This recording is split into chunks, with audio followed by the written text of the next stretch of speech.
Welcome to the Genius Factory. Enjoy the video. Hello everyone. In this video, I will show you how to start a Twitter Space, a fantastic way to host live audio conversations.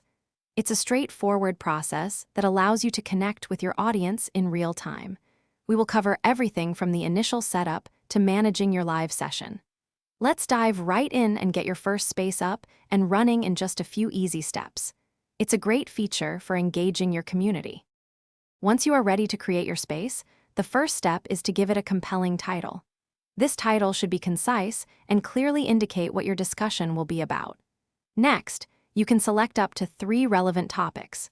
These topics help people discover your space, so choose them wisely to ensure your conversation reaches the right listeners. This preparation helps set the stage for a successful and engaging audio event. Before going live, you have the option to invite up to 2 co-hosts to join you. This can enrich your conversation and bring diverse perspectives.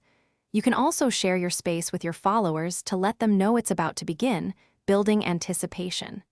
Once everything is set, simply tap the Start Your Space button to go live.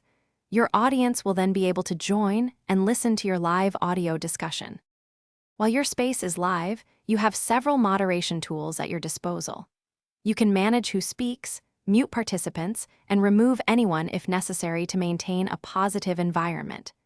You will also see requests from listeners who wish to speak, allowing you to bring them into the conversation. When your discussion concludes, you can gracefully end your space, ensuring a smooth wrap-up for all participants and listeners. Thanks for watching. If you found this helpful, don't forget to like and subscribe.